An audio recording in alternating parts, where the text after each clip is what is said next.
I just went and hit the start button. I know. Oh, look at that. We're live again. How about that? That went live quicker than normal this week, so it caught me off guard. Caught me with my pants on or off. I'm not sure if they're Schrodinger's pants right now. I'm post Canada Cup silly, and I'm joined this week by my co-host, Mr. J. Hi. You got the Jay and Jason show. Unfortunately, Tom and Mike couldn't join us this week, but they were at the Canada Cup, which is what we're going to be spending a lot of our time talking about, along with some other little inklings of things that we've heard in the past. As far as news is concerned, there's a lot of stuff on the rumor mill and a lot of stuff on the photo mill out there. If you're looking around, you can find. Oh my God, I got a fruit fly problem in the house. I'm going to try to stop doing that while I'm live. We have seen some early shots of Harley Quinn and the Gotham Girls. And it looks like not all the bombshells are going to be chases. It was interesting news because some of them came with uncommon slot icons on them, and I'm super excited to be able to have those acquired by spending less than normal money. I think that's about it for news. We also know that Harley and the Gotham Girls has been delayed until November, and yeah, we look forward to an extra month. So we had all of September and all of October to kind of collect our finances and then get double whammied in November as we get both Harley and the Gotham Girls and Star Trek. Both sets I'm very excited about. But that's kind of the stuff of news, unless there's anything you caught in the news, Jay, that maybe everybody needs to know. Hold on. So that's it for stuff between now and the World Cup, then. Yeah, Titano's coming out, and we have the paper map kit. So that's actually it's the 4th of October. So yeah, so we're basically this is it. Yep, this is it.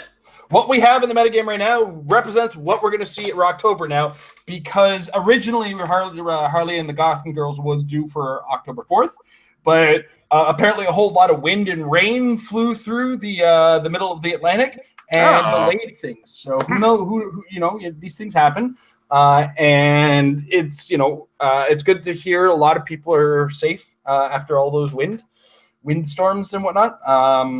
And if you were affected by that, we all of our well wishes go towards your general direction. I think I'm on my way through the beginning of this. As I apologize, we were running very late today. My trains were running super late, so the show started late as a result, and I'm caught off guard and unprepared, as I usually spend about 5 or 10 minutes getting myself all prepped and ready to go. With that said, though, this past weekend was the Canada Cup. Both myself and Jay were there in different capacities, of course. And Jay, we'll let you share first because you came from. Okay, let's just lay down the groundwork here. New rules. This is like one of the first major tournaments we've had a chance to play in the new rules. Sorry, catching flies again. And as a result, it's definitely a challenge, to say the least, for anybody to be a judge. Amber was originally planning to be a judge, but unfortunately, I screwed up the babysitting and owe Amber big time this week. So, and Jay and Glenn were the judges there. So, Jay, from the point of view, new rules, first competitive tournament that you got a chance to judge with the new rules. How was your experience with that? It was scary. I will tell you, that was the big word. Did not want to have to be the big story of the Heroclix community, hearing about how badly I screwed up. That was the big concern. But thankfully, Glenn and I could handle it because he is basically the cornerstone of this community. Like nobody else is, considering how long he's been around and how well he knows the rules. I would probably say that he's like number 2 or number 3 of everybody I know. Anthony being number 1, the Amber number 2, like number 3. So we were very well equipped. And yeah, so we both had rule books, we both had all the documents, and then we had trouble getting on the Wi-Fi of the store, so we weren't sure how we were being able to do the win properly. And it was always a nightmare. Yeah, and then everybody came early, and it was we were all crowded, and that was fun. But you're the only judge I've ever heard of complaining about the tournaments, everybody being at the tournament earlier on time. Well, because we had people come early, but then we had people come late, so it was like it was almost like they were early and it didn't really benefit us.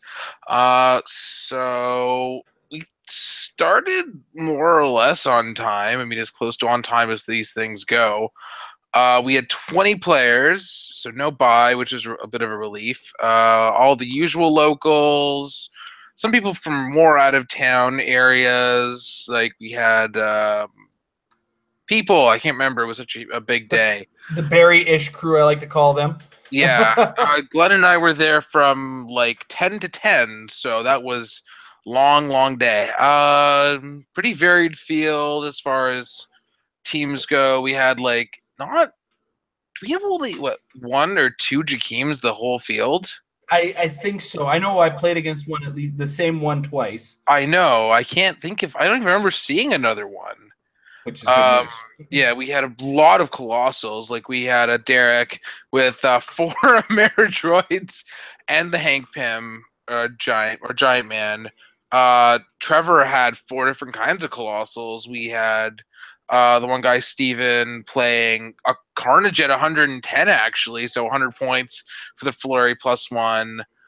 2 Unimines, your Devil Dinosaur, Jimmy's Devil Dinosaur, and it's a whole smattering.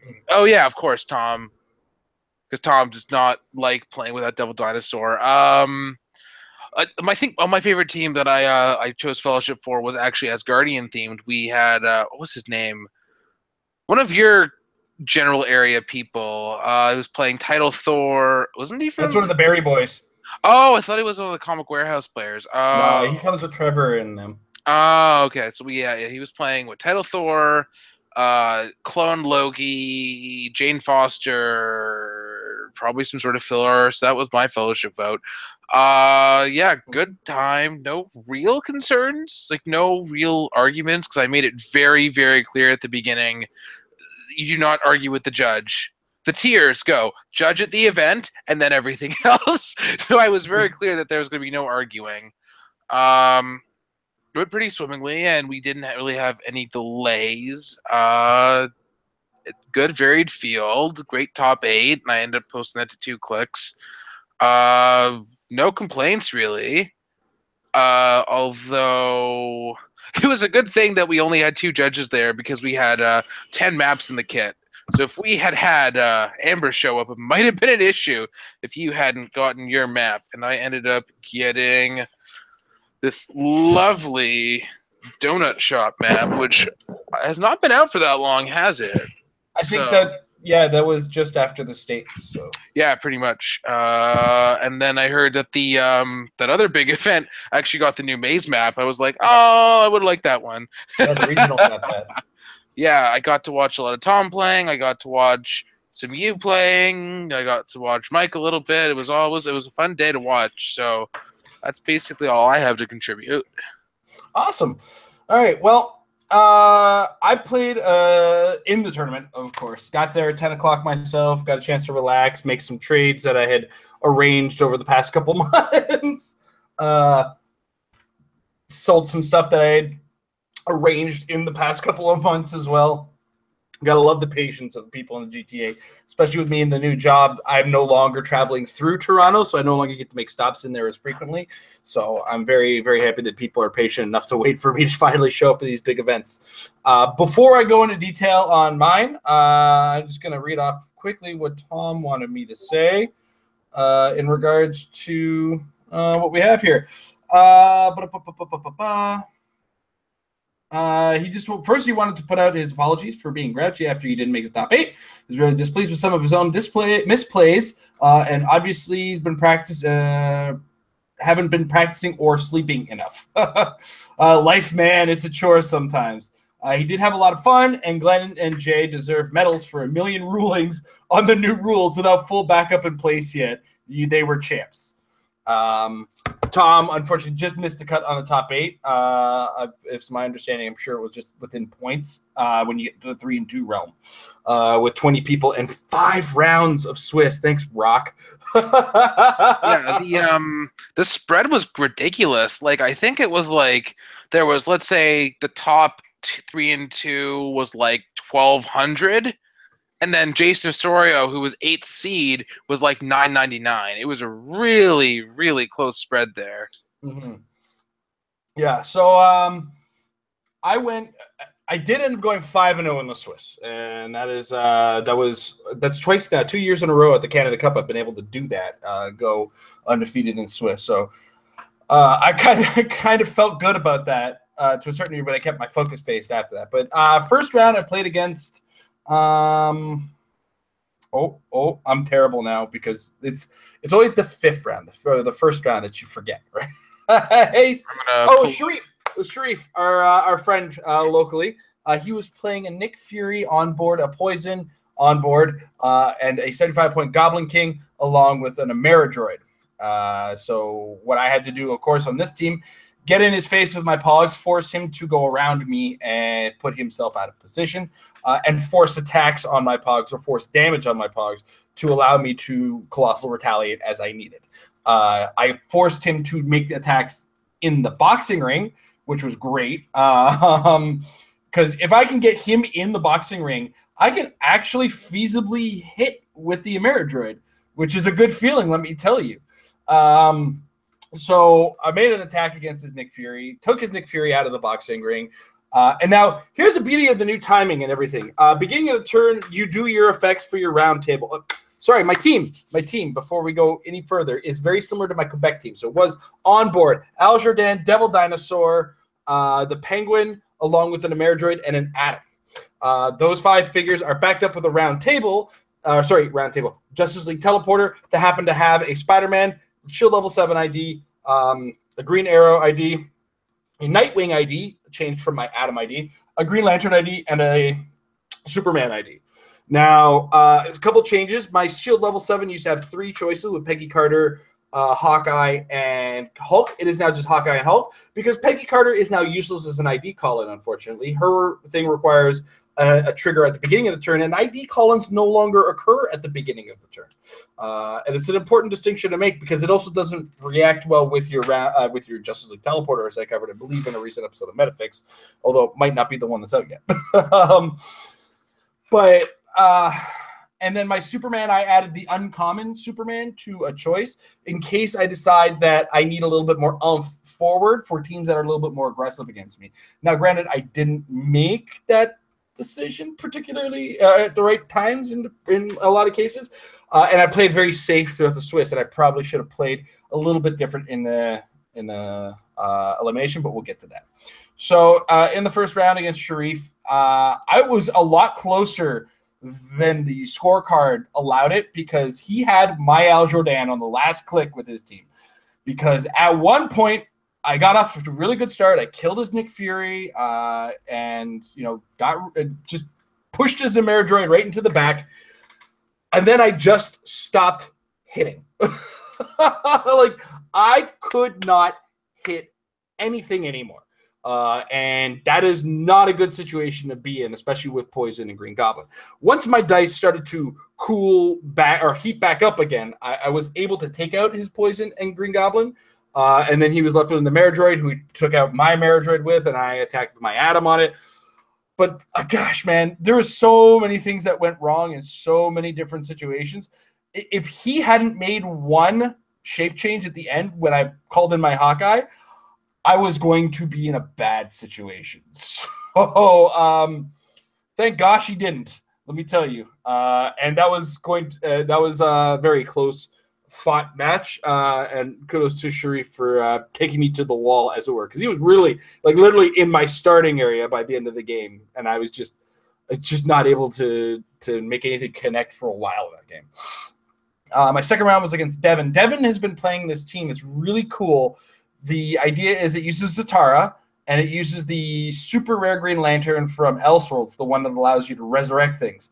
So I'm not sure if you catch Sean yet, but he uses the Zatara sacrifice himself Pulse Wave, brings that back to life, uses it again. He's also got a Dormammu on his team to add some obnoxious, really effective damage to also maintain a mystical theme team as well. And there was something else. And then there was an Al Jordan on his team. But Devin's read on my team wasn't ideal for him. His read on my team was do everything he can to do as much damage as he possibly could, and stick it to me. And the damage wasn't sticking. He put his Al Jordan in my face. It didn't connect with enough damage. So I killed his Al Jordan. And then he brought in his Dormammu, and I killed his Dormammu. His Dormammu wasn't doing much in the way of damage because I was making my Al Jordan invincible, and he's doing penetrating damage.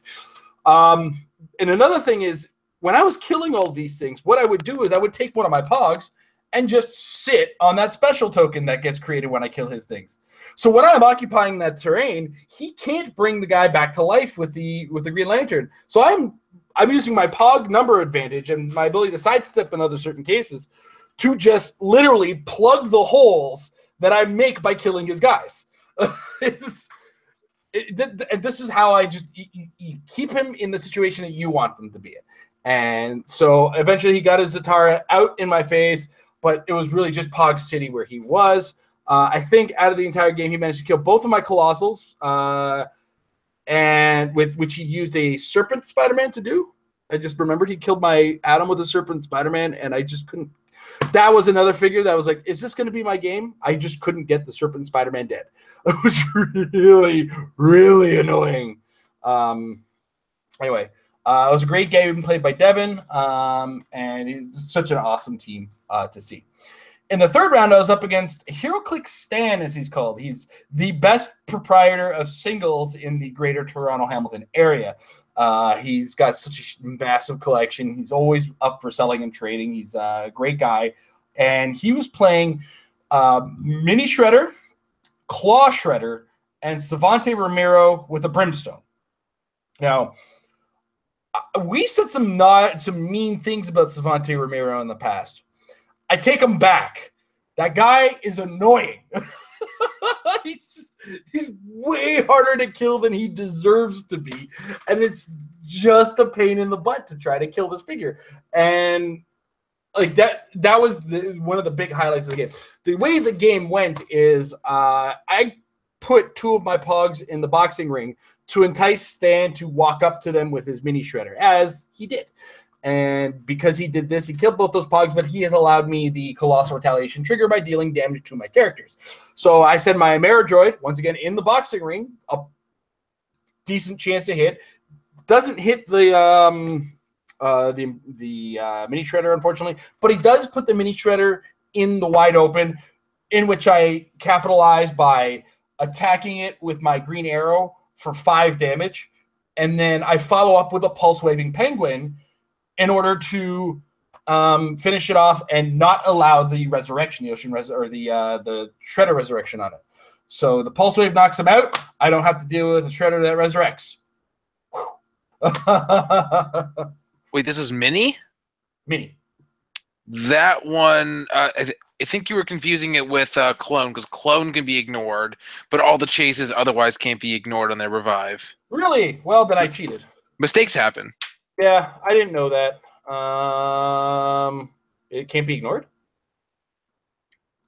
Or if I recall correctly, Mini Shredder. This can't be ignored. Oh, sorry, Stan. I should point out that both players are responsible for maintaining the legal game state, so that is a thing. Mistakes happen. 1, 2, we'll put them on for you. Okay, well, I screwed up. Not bad. Okay, so on that note, then I apologize to Stan. We thought that's how that happened, and that's not how it happened. I'm thinking of the Shredder clone.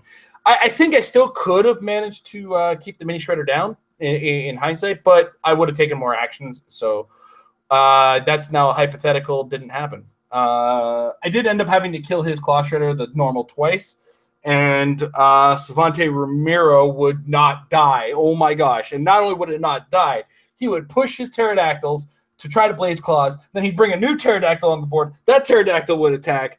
Wash, rinse, repeat every turn. It was just so annoying. Oh, man. But Stan played a heck of a game. I did manage to get everything off of him. And go into round 3. No, that was round 3. Going to round 4. Round 4 was against Jason Osorio. If you guys have been keeping track, yes, it is the guy who won. In this game, I managed to get into a position where I was able to TK up my Al Jordan, sidestep the Al Jordan and a little bit into the boxing ring, then sidestep out a Green Arrow. Green Arrow killed. His team was a Jakeem Thunder, a Jakeem Supreme, what's the word I'm looking for? A Joker, Joker, and a Mr. Mix's Pitlick. He had a symbiote on the board as well. And the Jakeem Supreme, I believe, had a Brainiac on it. Now, one of the big problems I ran into, or one of the things, what I did was I killed his Mr. Mix's Pitlick. It put me in the lead, and then he had to act on that. And there's going to be an explanation as why this didn't repeat itself in the top 8, and it's we'll get to that when we'll cross that bridge when I need to cross it. Anyway, so once I had him, he was forced to move forward on me. He had to make attacks when he probably didn't want to make attacks, and I was able to get him down to just his Joker. Didn't take any tokens, so there we go. Yeah. So it was an interesting game. It was how I play against Jakeem's, get the lead, force them forward, and try to maintain that lead by pounding on Jakeem as hard as ooh, that sounds weird. As much as I can.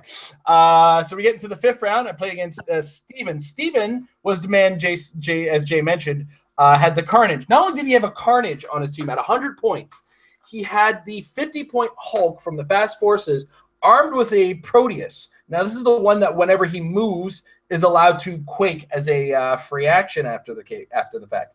So what his plan here, and he also has a Mr. Mix's Pitlick on his team. So what he does is he uses his Mixie to get a second token, call in Lex Luthor, use Lex Luthor, perplex up the attack on the Hulk, TK the Hulk forward. The Hulk then leaps, climbs into my starting area, attacks me, then he breakaway sidesteps, quakes again, and my team is a little bit spongy to the quaking, and I bunched up a little too hard, forgetting all the possible quaking that he was able to do.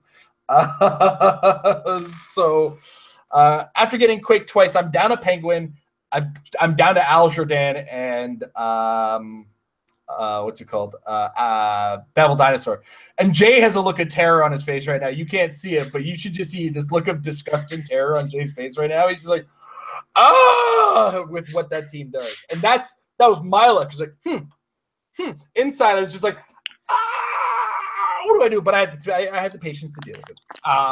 So what I ended up doing was I had the Devil Dinosaur call in Nightwing after using my Al Jordan to gain outwit. Al Jordan outwits the invulnerable on the Hulk. Then I call in Nightwing. I get in my what's his name, dude, Tony Zuko. I perplex up the attack on my Nightwing twice. Now I needed to perplex up the attack twice because I am now down prob and I need to hit. And I'm pretty sure that Hulk had like 3 clicks of health anyway. So I hit the attack on the first one, needing like a 5.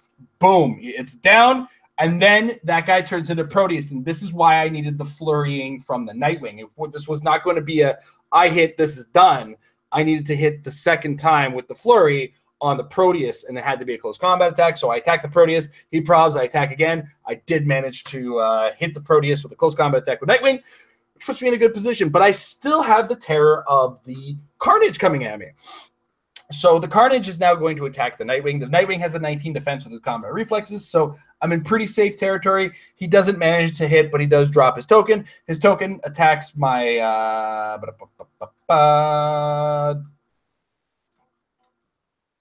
no, it tried to attack my Devil Dinosaur later on.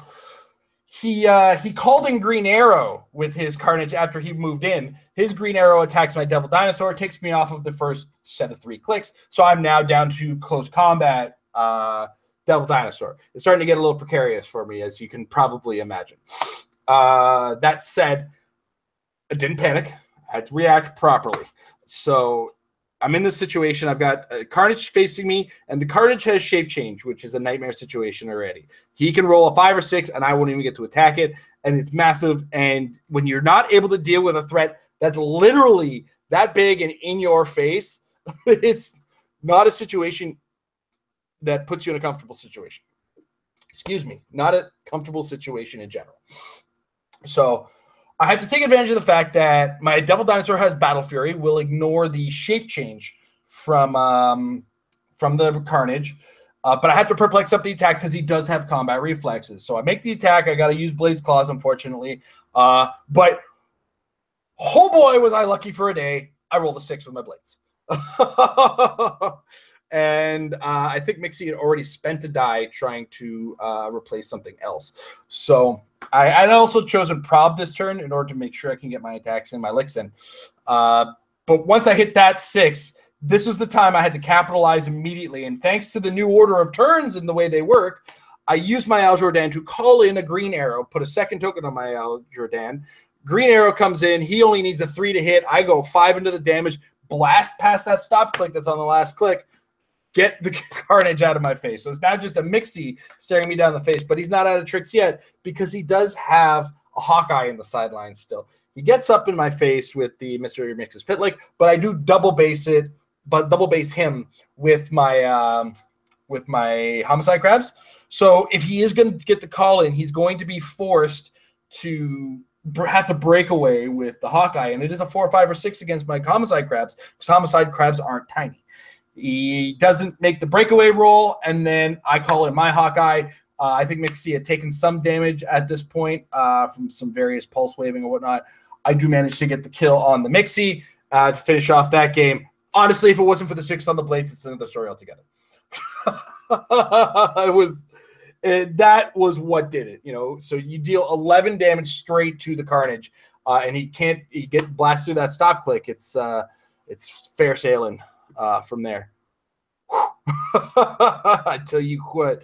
So I'm 5-0 going into the finals, and I'm in a pretty good position. I'm the only 5-0, so I am in first place in the Swiss. I'm paired with the 8th seed, who is Jason Osorio. Unfortunately, in this game I played against him, it played out very similarly except for one minor detail, and it is the fact that when I made my attack with my green arrow, I guess I placed poorly with my Homicide Crab at one point because I always bring out Homicide Crabs out first in a lot of my games. But I placed it very poorly, and as a result, I had to choose Giant in order to see my green arrow in order to get Prob. I have Prob anxiety. I don't care if I only needed a 4 to hit his Mixie. So I hit the Mixie, I killed the Mixie, but Jason is able to call in with his Jakeem a Nick Fury. He chooses Perplex and Enhancement on his Jakeem Thunder, but I'm in the boxing ring, so he's going to need a 9, and wouldn't the first dice roll be a 9? One shot kills my Al Jordan, and he runs. And I can't blame him. This is one of those situations where it's like, it's the finals, it's the elimination rounds. Points don't matter for anything. He's got to run and win. And I just couldn't chase him. I made like 6 or 7 attacks, all pulse waves, all would have done, 1 damage guaranteed if I would have got it. And just, I couldn't catch him. And as a result, I lost 100 points to 75. Oh, well, that was it. And that was my day. Jason Osorio does go on to win, so big congratulations to him. And overall, it was a great experience. It was a great time. I am very happy with my performance of my team thus far. As I was discussing with Jay, I've played it between Quebec and this tournament, and it does not have a large number of L's. It's got a lot. It's definitely got a superior number of W's than L's, and I've only ever lost once in each of these tournaments. It was just the timing of the loss this time around that really kind of pulled it back on me. So long and the short of it, would I have done anything differently? Probably, but that would involve my Carnages coming in the mail. But at the same time, I'm looking at my team and thinking to myself, are those Carnages something I really need to be running with what the Atom brings as a Colossal Retaliator when I already have the Ameridroid to just absolutely create Alpha Strikes? I feel like I might be over-investing in the Carnages. I do have to do a little bit more testing with them to be absolutely sure once I have them. But we'll see. Long and the short, great experience, great players. Every player, not a single game I can say was a walkover. Every single game was stressful and hard. I apologize now to Stan. I didn't realize that the Shredders couldn't be ignored. I apologize for that because I just found out about that now. You'd think I'd played them before, so I should know better. But then at the same time, I think I've only ever seen that occur to me once.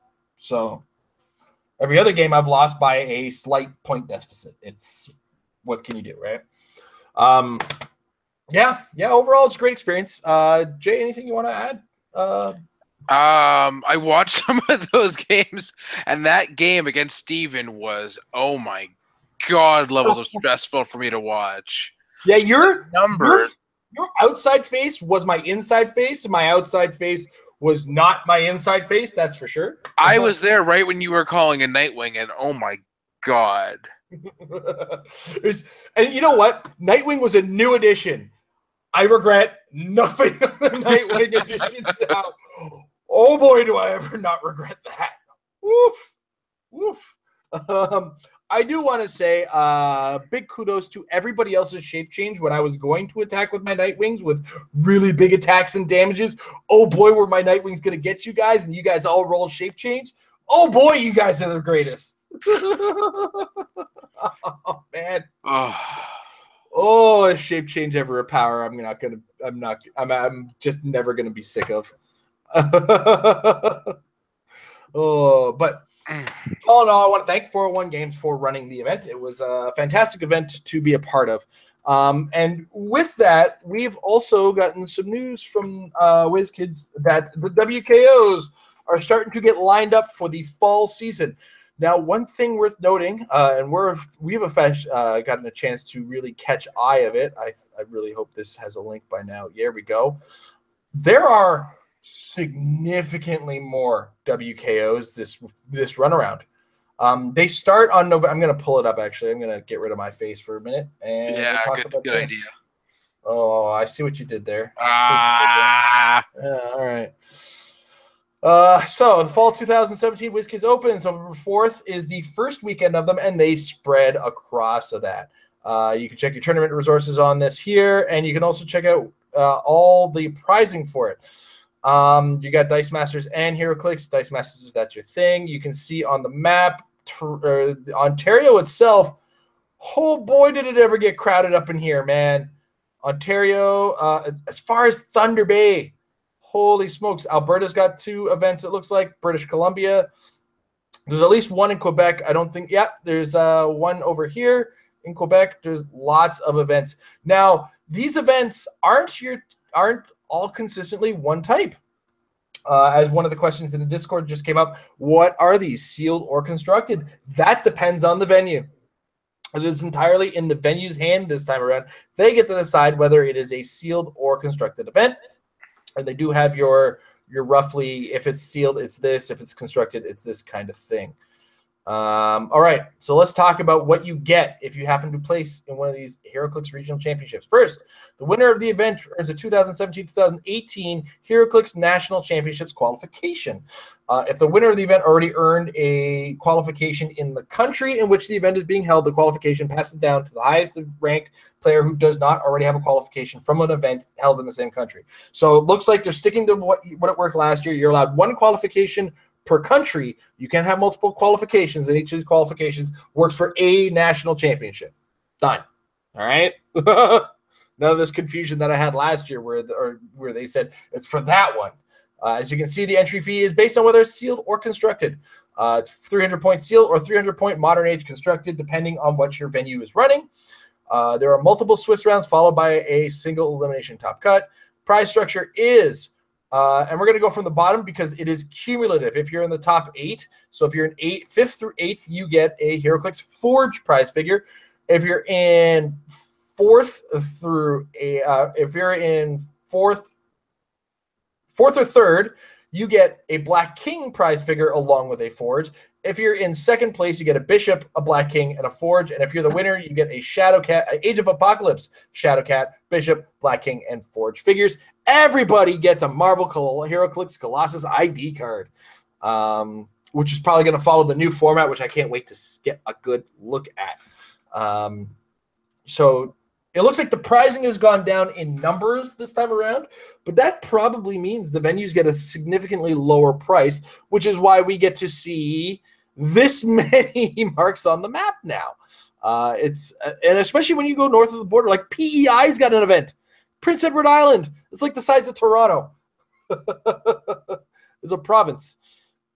There's 2 in the Toronto area, one in 401 Games in Toronto. One's going to be, and I believe that one was said to be the 4th. I'm not 100% sure.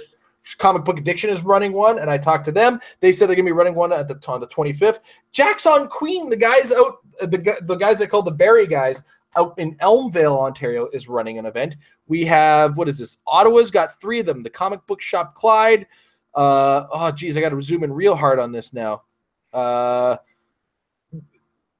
Book Shop 2 is running one as well. And Carta Magica is running one in Ottawa. I don't have dates on those yet. I believe, and this one is BD Cosmos in Laval, Quebec. I know they're running one on the 4th. Sorry, guys, we won't be rating you over there. There are so many of these events just in our area, which is insane.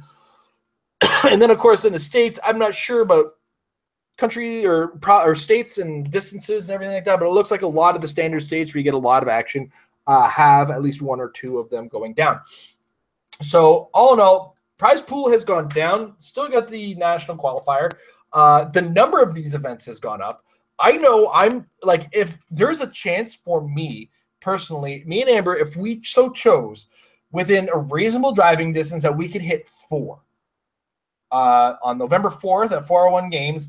At November 11th, if we so chose, we could go down to Eternal Games in Detroit. On the 18th, one of the shops in Ottawa, I believe it was the Comic Shop Clyde or Comic Shop 2, I'm not sure which one, but they're holding a WKO. And then on the 25th, we could go to Whitby. That is so many WKOs just for us alone. That's insane. And I really hope that more stores in more provinces across Canada can get more and more of these events.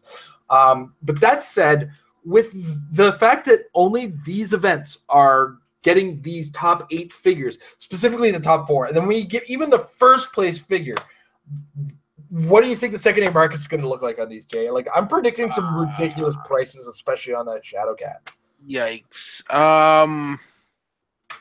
There are a lot of these events, although I'm hearing that kits are going to be limited. Like, not so many stores I'm hearing are getting more than 1. So that Shadowcat, considering how hard it is to get, could be like $200 US to start, if not more. I'm feeling like. Yeah. Depending on how good it is. Like, that's if it's not even competitive. If it's actually competitive. Yeah, if it's competitive, we could actually see our first over $300 figure. I mean, oh, geez. I don't want to say it, but it's a possibility, man. Because if you look at the number of marks on the map, with the exception of maybe some additional judge pricing, this is how many there's going to be in the world. You know what I mean? Apart from judge pricing, additional prize kits that may be purchased by each store. I don't know how the prize kit purchasing works this time around. I can actually pull up that information if you want. I have that information. Hold on. Can just any store run these now? Is that how this is going to work? I don't know. Okay, so one kit has so the pricing 16 Colossus ID cards. So actually, you only have enough participation in for one kit for 16 people. There's 4 flex of that, 2 flex Forges, 1 flex Black King, and then there's no flex Bishop or Age of Apocalypse Shadowcat. So how about those judges, huh? Those guys get richly compensated for all their time and effort. Just not with Shadowcats and top 1 and 2 prizes, that's all. So that, again, that's going to jack up the price of the Shadowcats and the Bishops was the second? Yeah. Yeah. Those 2 are going to go way up in price because judges aren't going to have them, right? A lot of judges just kind of move these things because I know, oddly enough, some of the best judges I know are just casual players because we need somebody who knows the rules, doesn't want to play in competitive play kind of thing, or needs to be compensated in some way, shape, or form, right? It's just like, and again, I'm talking just on the secondary market. Like, as far as it's concerned, I want all of these figures because I like everything. I want to get it all. Amber is going to lose her mind about the very idea of a Age of Apocalypse Shadowcat. Like, you know, that or she's just really focused on her game. I'm not sure which one it is. But I'm personally excited for just how much I can be playing WKOs. So, yeah, I'm a little less excited about being reminded of what the contents of the kit look like. Yeah. we had a question just pop out of the Discord, and since you seem to be in the know right now, Jay, how much are these events to the retailers? It's if my information is correct, it's $40 US per kit. What? If I'm not remembering wrong, let me just. Holy smokes! That's in the grand scheme, like with the number of players that you can get in these events, that is mice nuts. Yeah, this says 40 USD for. Yeah, it's $40 per kit, which is unbelievable. Yeah. Wow. Now comes the next question that I hate having to ask because I do like having both of these types of events. But if WizKids is going to run events at these size at this price to the retailer, is this going to be that thing that really takes the Rock to task, where the Rock really has to kind of challenge itself to, incentivize itself to run these events? Because I mean, that what you just described for a WKO, which gets you into WizKids level national events, which can get you into WizKids Worlds, which everybody wants to be a part of to a certain degree. This prize kit for one of these events to handle 16 people costs the stores a margin, like a small percentage of what it costs to run a Rock win-a-map even. Do you think the Rock is going to have to, and I just hypothetically, are they going to have to up their game? It seems like they're going to need to do something, because if this is, as far as the store is concerned, this is ridiculously efficient. Like, why? Yeah, it's going to be a problem for the Rock. I mean, what? Let's say, okay, it's 40 US. You're supposed to have 16 players. How much do you even need? You need to charge like a couple dollars to break even. Like, if you're charging $10 for constructed, you're making 4 times your money. Yeah. That's just for $10 for just constructed. Like, and if you run sealed, you can maybe even get a better margin. If you're running a store and just not looking to profit on this and you just want to keep running these things, your budget, if you've filled up one of these events, one of these prize kits worth of events, 16 people, that's $160. You've got the next 4 events covered. And that's if you only strictly budget for these events, so that you can run them basically for free and just kind of do what stores do best and just kind of reap the benefits off of those coming into these events. It's going to be a challenge, I think, going into the next year for stores to be incentivized to and I'm not saying WizKids is going to war with the Rock. This is not like a thing that they do. The fact that the Rock exists is nothing more than good for them. But this does when this is going to, I'm going to have a hard sell going to the Comic Warehouse and saying, let's run this win a map event for $100, when I can turn to them as well and say, well, or, why don't you guys just get a WKO for a fraction of the price? You can get 2 of the prize kits for less, right? It's what a challenge, guys. So I hope the Rock kind of looks at this and maybe readjusts, sees where they can go from here. And I hope both can still continue to coexist. Maybe the WKOs will be less frequent because and then the Rocks fill in the spaces where we can't run them. Hopefully that can still happen. It's crazy. Now, Jay, the information you're getting before I go crazy off of this, do you have access to a retailer level portion? No, I don't, but my friend who runs the store sent the information to me. That's fair. Okay.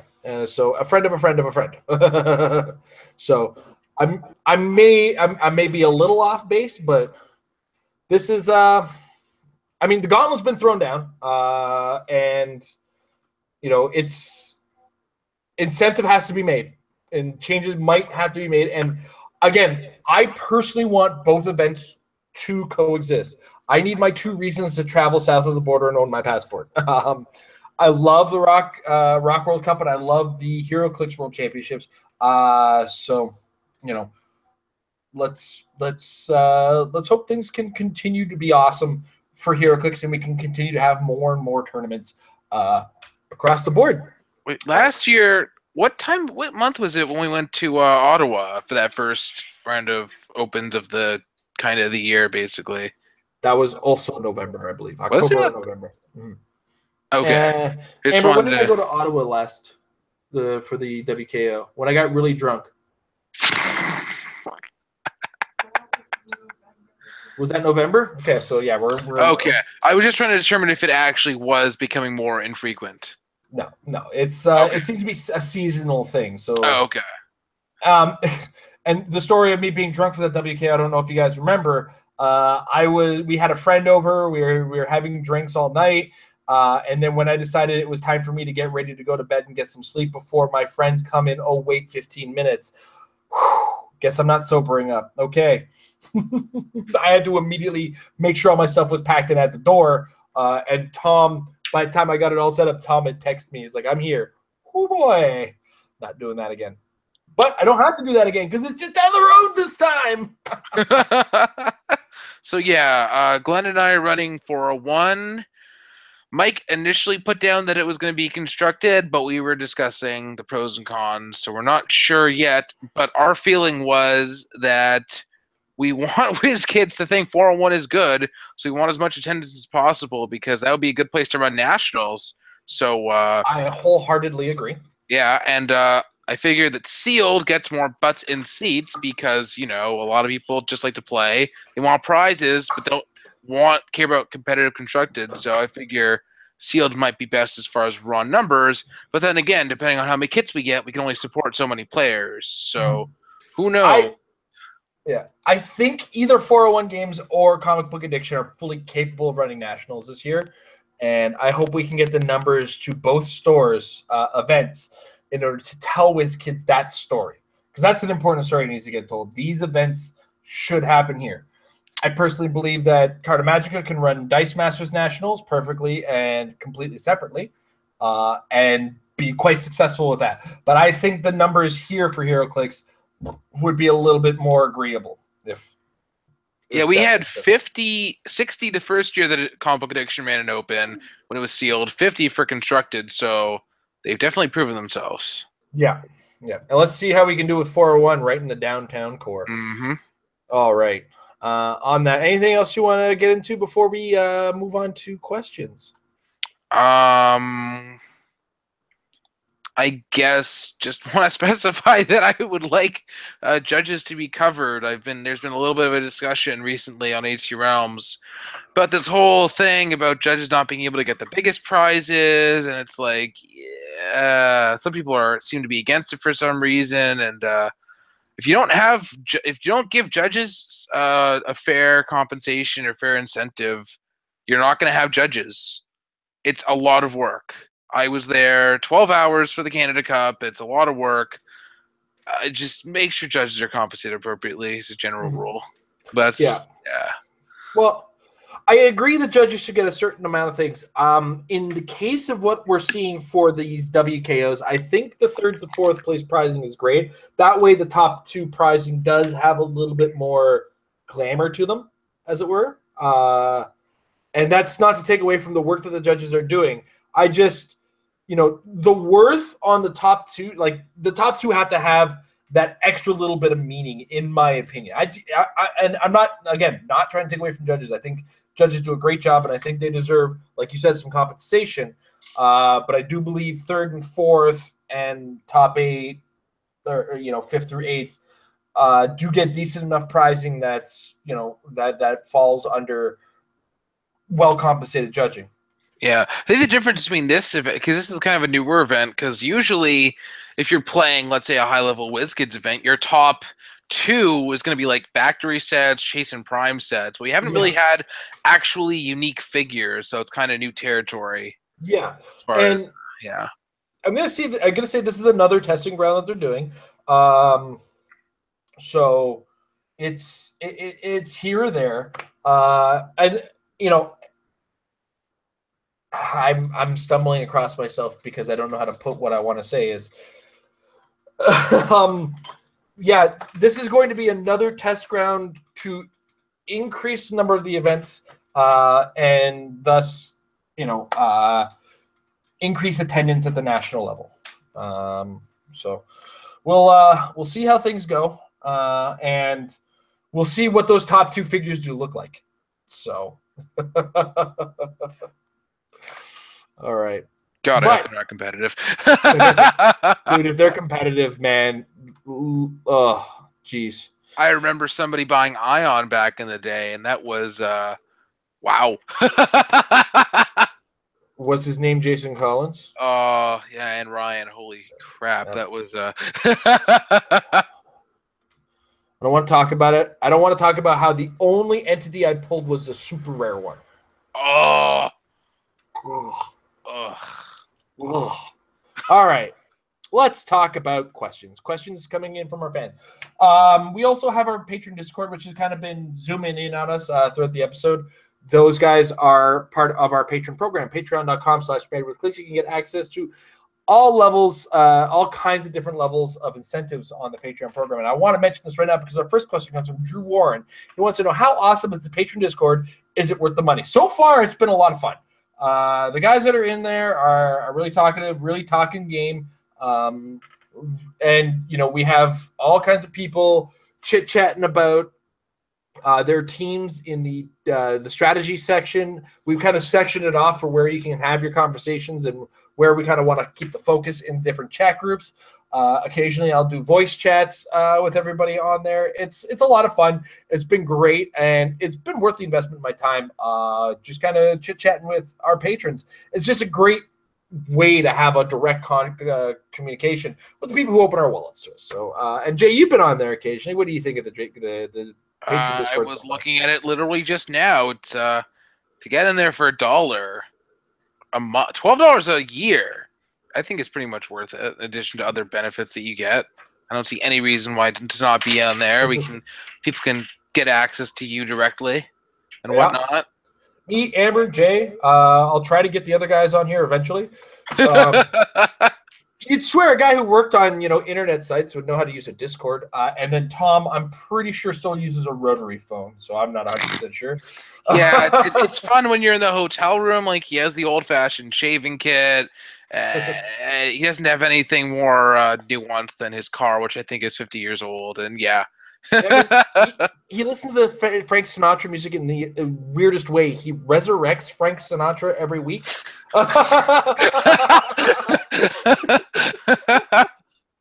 It's quite the chore. It's a little messy on the bed if you're not careful. That's why I stole all the blankets. All right. So yeah, check us out at patreon.com/marriedwithclicks if you want to jump in on that. $1 a month gets you access to the Discord. $5 a month gets you to Discord and early access to our recorded content. Like right now, you'd have access to our next episode of Metafix as well. $10 a month gets you access to all of that stuff, plus a special little action token every couple months that we send out to you guys. We actually send them out one per month, but we send them out like every 2 months. The next shipment of them should be in soon, so I should be able to mail them out to everybody by the end of this week at the latest. And that will be the July. No, I already sent out July and August. I'm not sure. August, September tokens. Yeah. No, I don't know. All right. Next up, Giordano Cielo, who is the judge down in Quebec when we went for the Quebec Provincials. Do you foresee Unimind at 275-point starting line being something that will be seen more? I saw him at 150 points at our event. Jay, was there a 275-point one? No, just the two very similar teams. Okay. So, well, I think there was 3 Uniminds, weren't there? Oh, yeah, Patrick, Mike, and Sean. Sean, yeah. Yeah. And I know Mike and Sean used him with Ajax. Patrick had something else that I can't even remember. It was Solaris and some other whack. I don't remember. I can look up the sheet if you want, but I can't remember. Ultimately, we saw Unimind at 150 points is really the answer we were looking for. With support, 275, it's a bold move, Cotton, but it could pay off for sure. I think the big concern is sometimes you do need to get those one-shot kills. And I don't know if he can. Like, what does he have? Does he have 5 damage on his first click at 270? No, 10, 12, 18, 4. At the 275. Damage. How much damage does he deal on his first click? 4. 4, yeah. So it's the problem. The problem again is, well, I mean, he's got 5 damage on his first click. 270. Sorry, I'm looking at 370. 275. Yeah, he's got 4 with probability control, 12 attack with precision strike. You're left with not – well, I mean, you can get the stats up now I'm thinking about it. You can get his damage up to 7. You can get his attack up to 12. Yeah, okay, it's attack up from 12. So you can get like a 14, 15 attack out of him. With 5 guys on the sideline, you get at least 3 uses of perplex, all of which could be +2.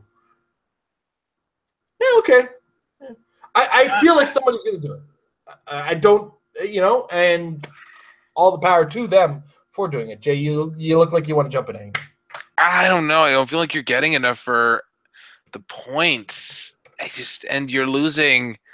You have to do at least 2 Eternals, then you only have room for maybe 3 ID cards. I don't feel the stats are strong enough. I really don't see it, unfortunately. I feel like the 150 is a much better way to go. So you have a lot of room to build around him. All right, well, we'll see. And I'm not going to discount it. I feel like somebody's going to do it. And I think it's going to be one of the tougher things to get through, especially when you consider there's a lot of teams that use ID cards or just spend things to try to get through your opponent's team. And if you're not scoring points as you're spending the points, it becomes a bit of a nightmare scenario that he's going to create. All right. Next up, Christopher Smotherman. With named theme teams having access to 5 theme probs and a bonus to map roll, why do you think we don't see more of them? If you want to have a build named theme team right now, what would you go with? Defenders, if I was to go with it right now. But as far as building named theme teams, the problem we run into is oftentimes, not all the time, but a lot of times when you build a named theme team, you limit yourself in what you're available to. Unless you go with Avengers and I think JSA, you have a little bit of everything with both of those. But even those in the modern game right now, they don't have the one to like. They don't have answer for everything as it was, which is what you kind of want to have in competitive play. You want to have answers. And, you want people to have to answer you. And sometimes a name theme team, because of the way game design works, when you focus on a singular element in a single direction, you end up going singularly focused, or when you spread out the focus too much, not enough of it lasts long enough, like the JSA or the X-Men that were released in the Uncanny X-Men set. They're all low-click effective, but very easy to manage and deal with. I don't know, Jay, what do you think on the matter? Yeah, there's just not enough out there that works together so well to warrant doing a theme team. And if anything, given what we've seen from Harley, it looks like we're going to get more of the same because of the apparent surprise JSA sub-theme. Who knows what we're going to get there to make Jakeem work even better.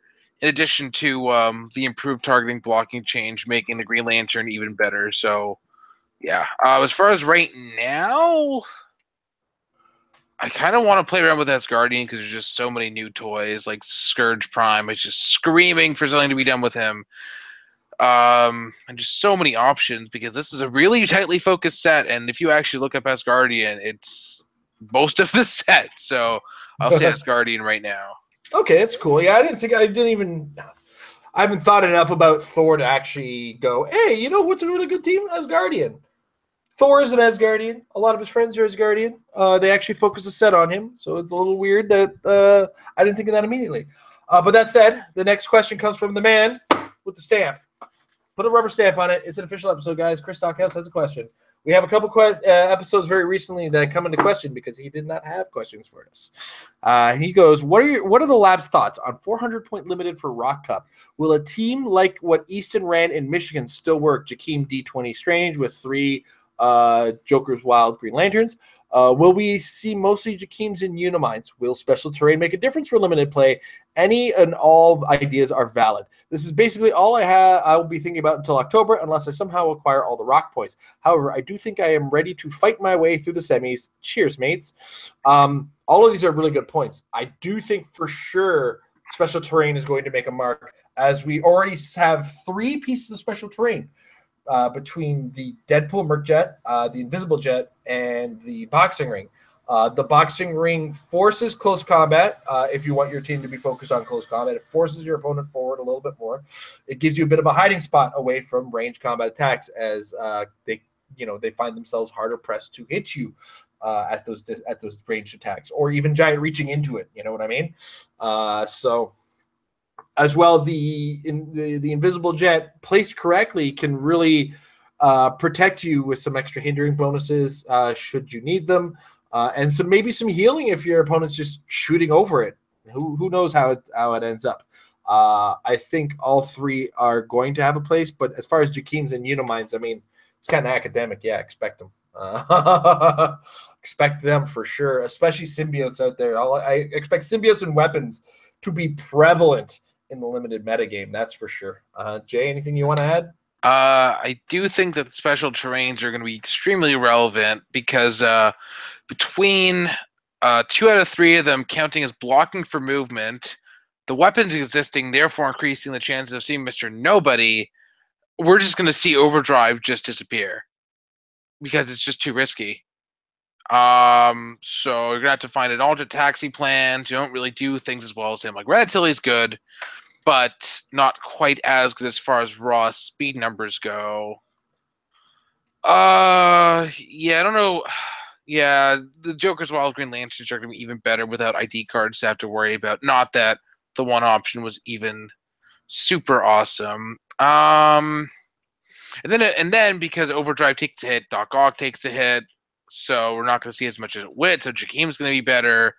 That's a whole complicated mess of interactions. It's going to be hard to predict this one. It's just 400-point modern limited. Yeah. Okay. Yeah. Maybe we'll see Unimind at full. I mean, let me just double check what he looks like. 370 points with Eternals on the sideline.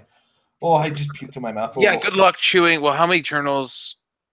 I mean, 1, 2, 3, 4, 5.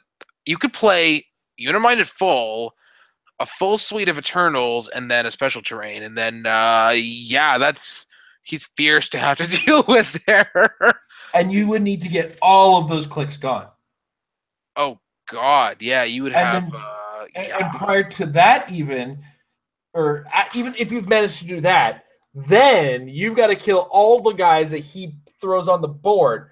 And you think a Pulse Wave would do it, but no.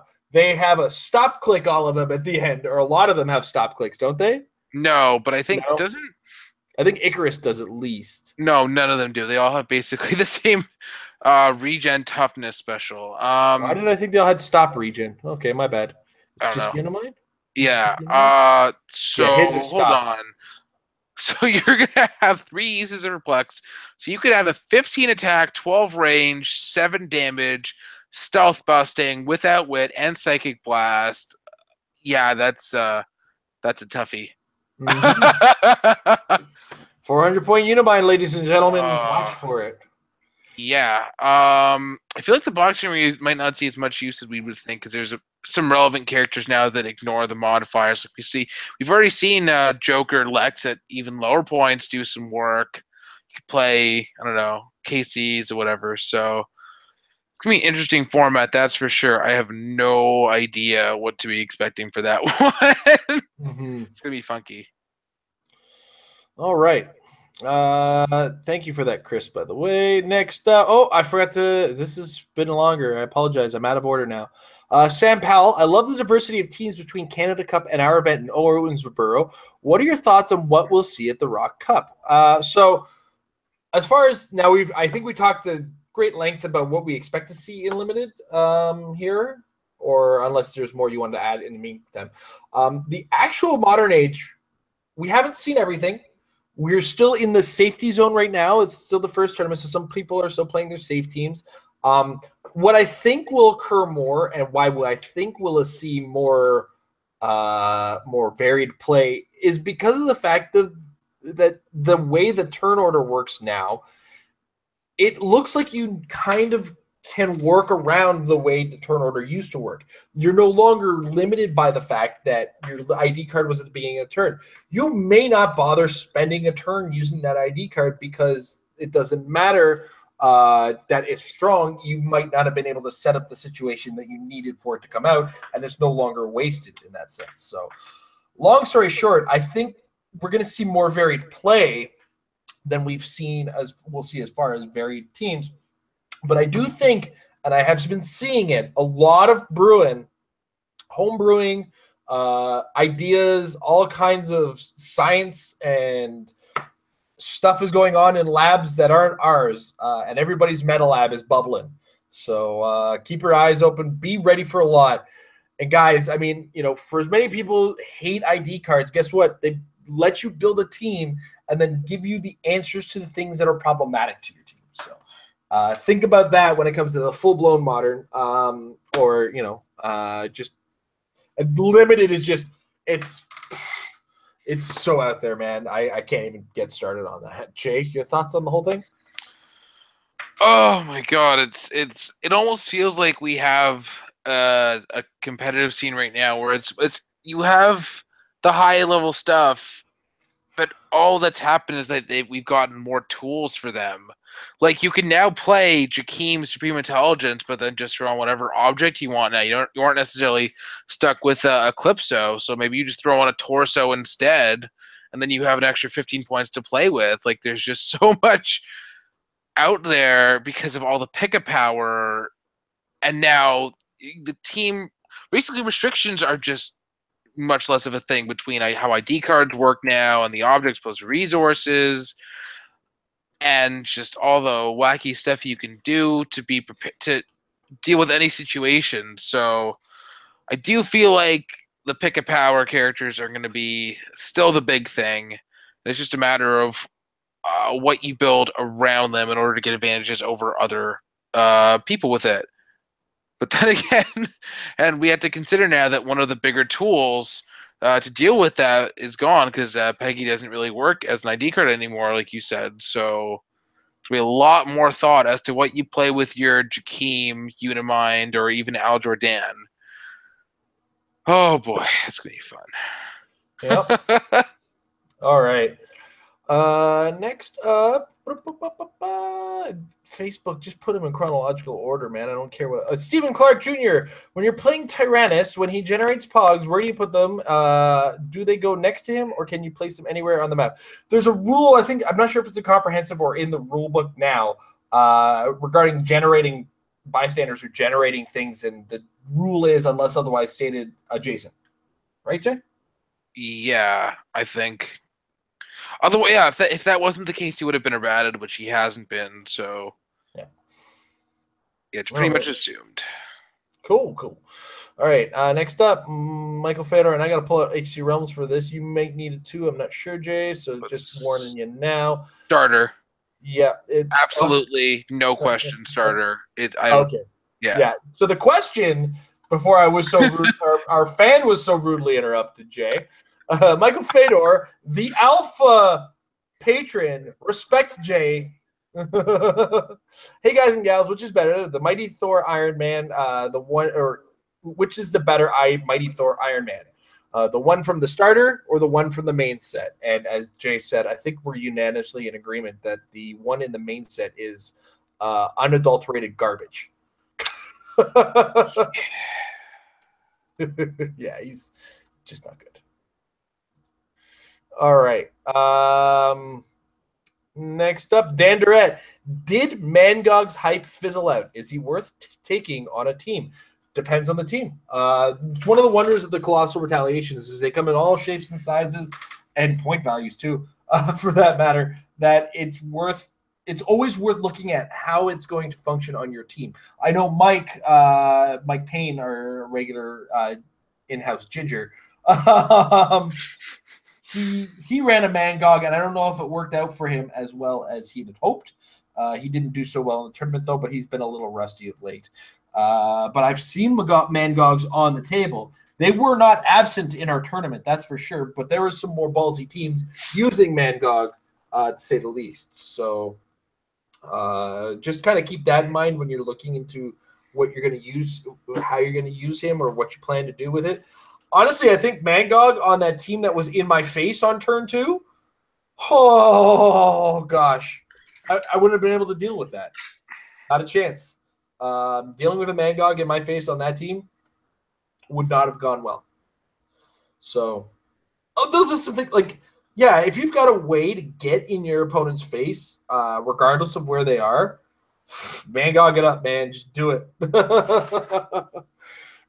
Even if you don't plan on actually getting into your opponent's starting area, just absolutely obliterating a bunch of figures for 4 and then 3 clicks is just insane. So, no, his hype hasn't fizzled out. It's just I don't think the teams he was on were quite right for him just yet. All right. There also hasn't been enough time to say one way or the other. He only just came out, basically. But given how good the Sam Cap strats are now, he's a very welcome addition because, once you basically jumped into your opponent's starting area, that's where the fight's going to be. So he'll work very, very well there. I mean, he's never going to go away. He's just good. He's just that good. So I would not worry about not seeing him. Although his prices are surprisingly low now. I don't get how. Get him while you can. Yeah, pretty much. But on the other hand, just given how good all the Colossals are in the set, like the fact that I could play 3 Carnages plus, wait, is it 5 points or 10 points extra? But I could play 1 Carnage with 2 Symbiotes, or 2 Carnages, or 3 Carnages. It's a little iffy to want to spend 35 points as far as Colossals go. Well, and my counterpoint to that is each Carnage still only targets 1 character with their action, then drops the token who might make an attack after the fact.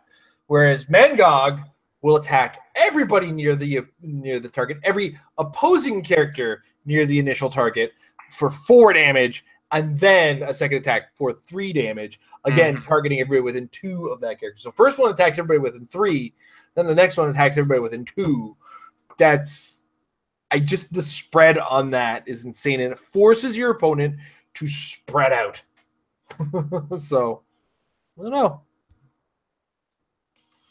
Nothing against Mangog. I was just trying to make some counterpoints. Yeah, the less I see of him, the better. A question just dinged out of the Discord, and it was something about I'm sorry, Troll the Metal. Here it is. Is it just me, or is the hate on Flora Colossus warranted? I don't think it deserves to be hated. It's not the best, that's for sure. And unfortunately, if you've been watching the rules forums, you can't Green Lantern it back to life like we all were hoping you could. So then you've got 10 points spent on a Colossal Retaliation that does 1 damage unless you can bump it up somehow. And then after the fact, you don't have that Colossal Retaliation if you roll a 5 or 6, which it heals. And then you have a Quaker with a stop click, who's just really annoying. If anybody's hating on it, doesn't deserve to be hated on, but it is not ideal in the sense that like it deserves great amounts of praise. I don't know. Sometimes people see a lack of praise as a hate on. But at the same time, and I don't know if anybody's noticed this trend, when you buy a case of the Mighty Thor, you get either a Frost Giant or a Frost Giant or a Flora Colossus and another thing. Which means I think the hatred stems from the fact that we see so many of this other side of it because there's only the Flora Colossus or the Frost Giant and then another thing in these sealed bricks. And I think that kind of stems a little bit of frustration with constantly getting them because some people have come up with strategies of using 10 and all the power to them. You'll never see me do it. I don't know. Jay, your thoughts? I think the problem that is with the Flora is that people are going to inevitably compare it to other Retaliators, but it's not really a Retaliator. That's not what you're playing it for. It's 8 attack, 1 damage, does another thing. And that thing can be good under the right circumstances, which is why you're seeing people want to acquire them. But, I think it's more of a matter of adjusting expectations in this case. Yeah. And again, I agree with the fact that it's definitely not intended as a Retaliator. It is definitely intended as, let's see how many 5s and 6s I can roll. And that's why people play lots of them. But at the same time, the investment isn't worth it, and the Green Lantern trick doesn't work with it, which is what has kind of stymied some of the interest in it for sure. All right, next up, Mike Bockley. Hello, Metal Lab. Thanks for the dice, by the way. I don't have mine handy, but they're really cool looking. A little light for me. I had already brought my heavy precision dice, but I might bring them out to Rock Cup and try some of the side events with them. I prefer using my precision dice myself because I spent a lot of money on them. So the more rolls I get out of them, the more I get out of my dollar's worth. With the Rock Age style of tournament and their list of eligible figures, what is one figure equipment resource that you feel should be added to the ban list? Peace. I don't know. I kind of like the ban list as it is right now. I'm not going to lie about that. Although there are some things on there. It's just like, does Jakeem need to be on there? And I get that it's to just avoid stagnation of the meta. But I don't know. Jay, do you have any thoughts on what you would ban or remove from that Rock Limited while I kind of think I can remove something. No. It's sorry. What is one figure that you feel should be added to the ban list? Yeah. Figures. Oh, okay. Anything. I feel like I want to say Mjolnir because it just opens up so much stuff that I feel like it's just such a game changer. Like, it turns Mistress Death from playable to holy hell, that is a threat, and that is going to ruin my day forever and ever, and I am really scared of Death Touch.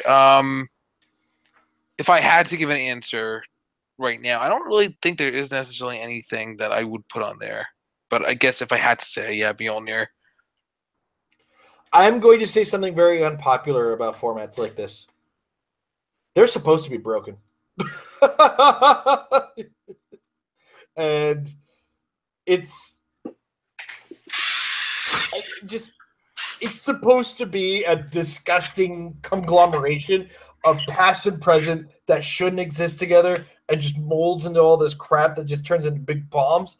And that's just kind of the way that format works in every game that I have played thus far, where you get bomb combos that all of a sudden come out of nowhere and one turn kill people. And, it's just it gets very poisonous at times. And then you got to find out what's super poisonous and needs to get banned. Patrick was very quick to ban a whole bunch of things. And I don't think at this point anything is turn one kill anymore, especially with a lot of the changes WizKids made to the rules.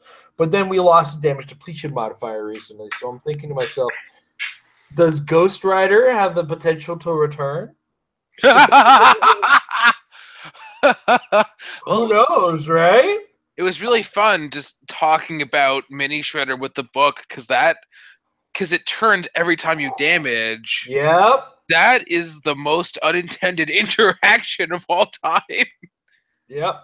Were you there for the conversation we had about the whole ID card characters picking up hammers thing? Because that was a hot mess. That's a big no-no because that's part of ID cards. ID card characters can't be equipped with resources. No. It was them picking it up the turn after and you picking them up as relics.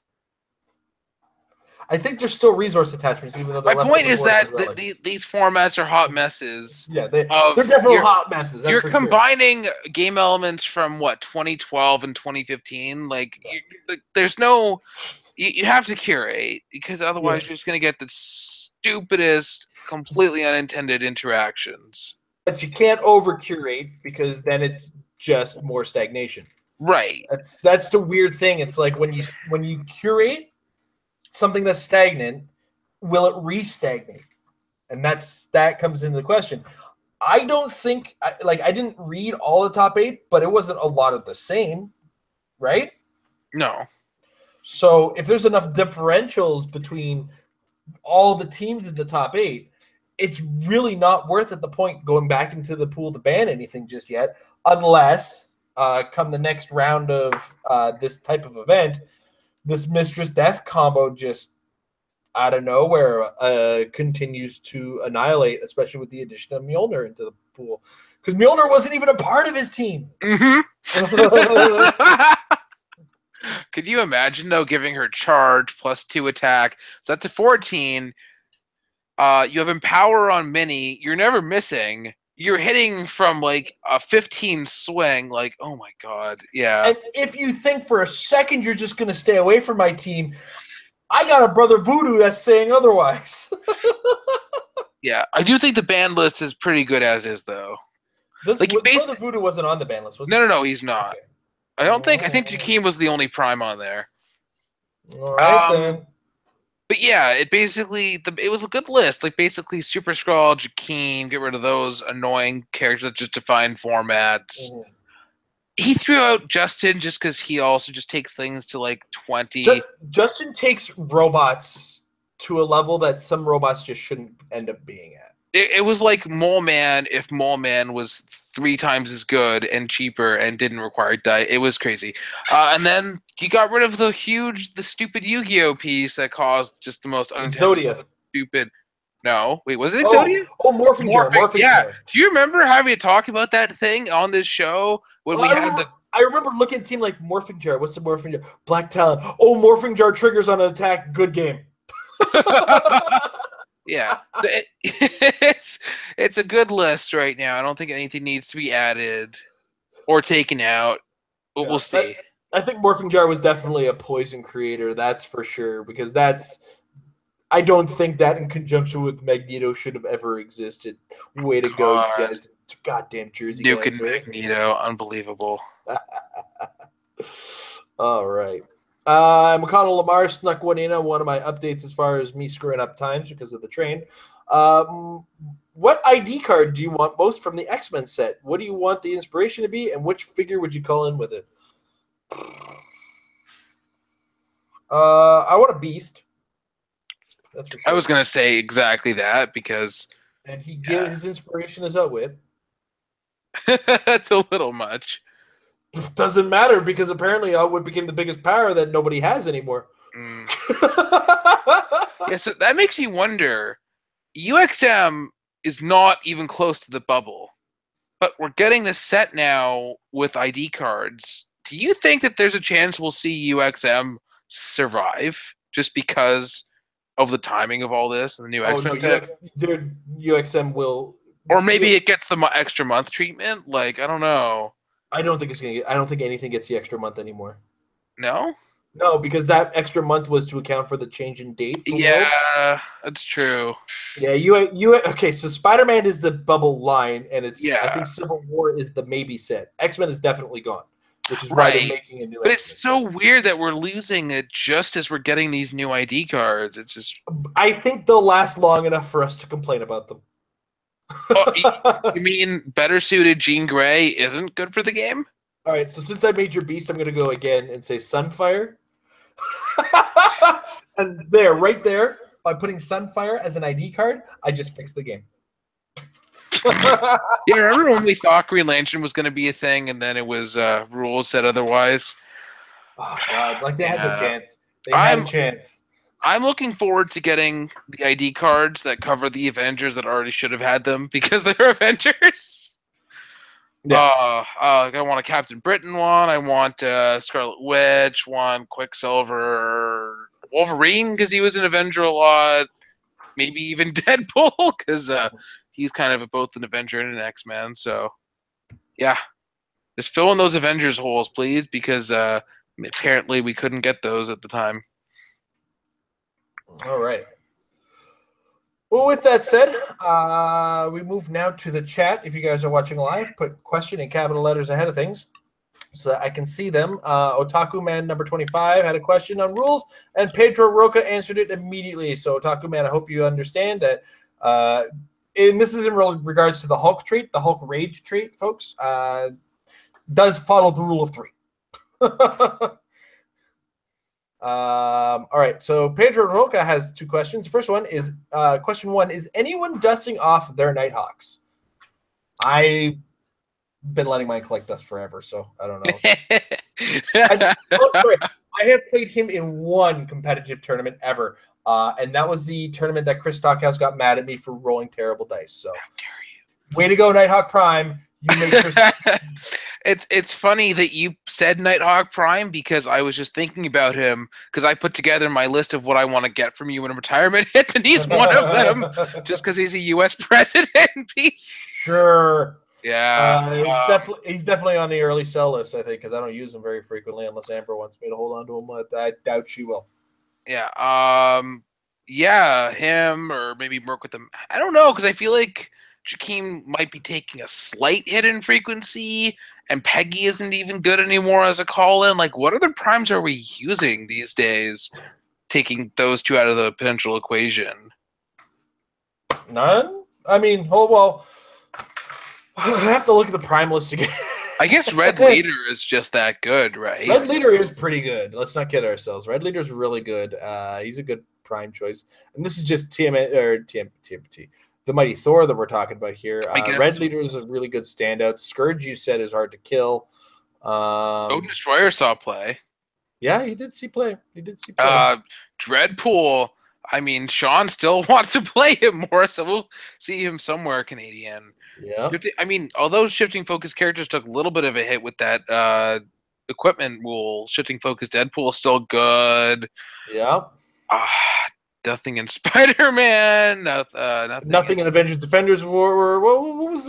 Okay, so Kitty Pryde would have been good against ID cards, but it doesn't matter if you have a token now because it doesn't matter anymore. Yeah. So Nighthawk is almost it's not like he's even really taking up your prime slot anymore. Assuming you don't want to play specific, Well, I mean, we can't discount Poison Ivy's been an interesting one I've been looking at lately. Anarchy is also just cheap enough, and with all the retaliators now, is your opponent going to want to retaliate if they know there's a 50% chance that retaliator dies? I've always wanted that Harlequin to work, but 90 points, man, I just can't justify that. The only thing she's done for me is qualify for a Fringe article. I mean, sideline brutals I've seen. For sure. It's totally a thing. I made a team for somebody recently, and I told them to play Prime Supergirl as a call-in because that's an ID card they had, and they weren't using their Prime slot. I remember having a conversation with Edward and Daniel on the most recent Quarry. If you guys can check it out on HC Realms, we were like, okay, so what's the only call-in with opening Pulse Wave? And that's Superman Red. He comes with Charge. I think Jay just laughed so hard he broke his mic. He did. He laughed so hard he broke his mic. I can see him talking right now. I don't know if he understands that I'm making fun of him.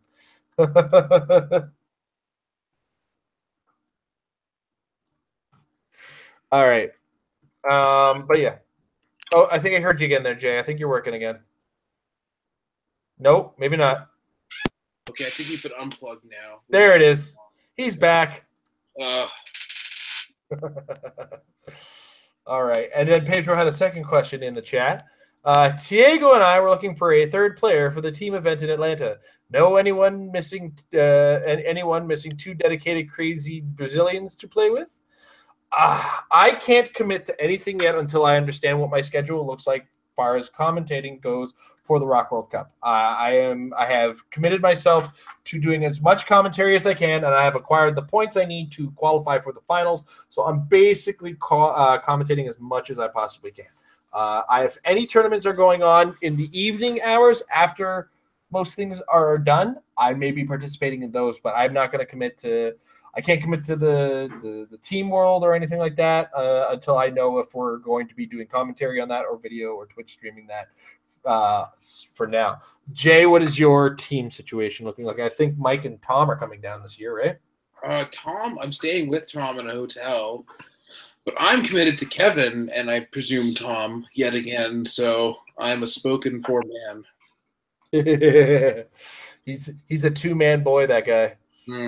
But ladies and gentlemen, if you were watching this and going to the Rock World Cup in Atlanta, which is the middle of October, we're going to be giving more details starting next week. We're going to be regularly spamming details on that, so you know where you need to be as far as that's concerned. But that's like October 13th to the 15th in Atlanta, Georgia.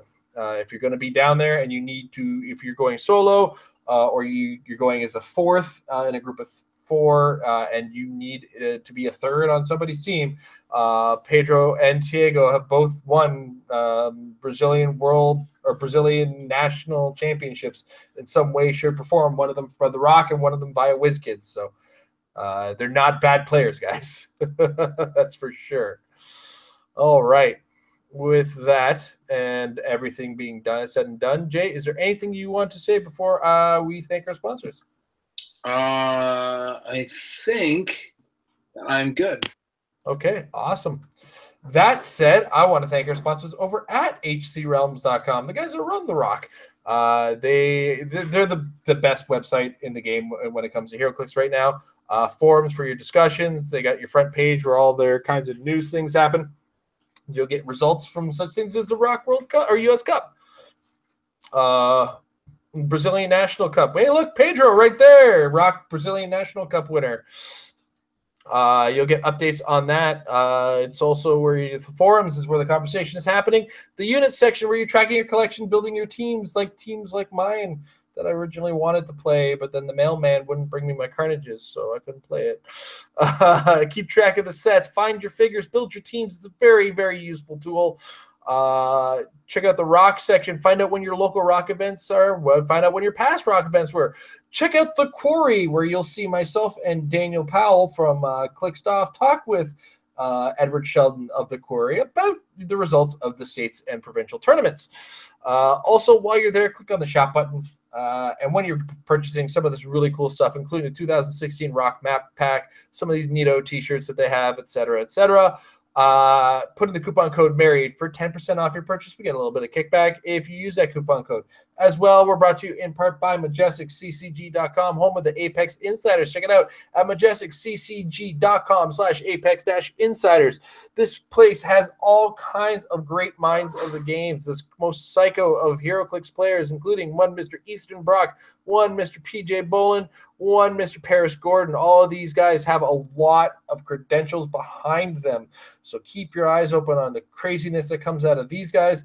As well, you will get some you'll get some of the earliest team or event results out there. We've already got Kevin Schaefer's Big Bang regional win along with the other top 8 players in that. A lot of really interesting stuff and a lot of same stuff, but that's cool because that just means the rules mean we can keep playing the game the way we like it. So check this out again, MajesticCCG.com/Apex-Insiders. I'm going to be writing something very shortly for them. Jay is a regular contributor as well. And of course, if you want to support us directly, again, patreon.com/Heroclix gets you access to the Discord where you can troll me all day, all night, and all episode of Metal Lab as the guys have been doing today. And it's been a lot of fun on the Discord server so far. And hopefully we'll have another audio chat maybe this weekend with those of you on the Patreon. So that said, guys, Rock World Cup is coming around the corner, man. WKOs are all around the corner. Got to get better at the game. Got to get your teams up to par. And just one really great way to do that, and that is practice. Because, ladies and gentlemen, practice makes your team better. Have a good night, everybody.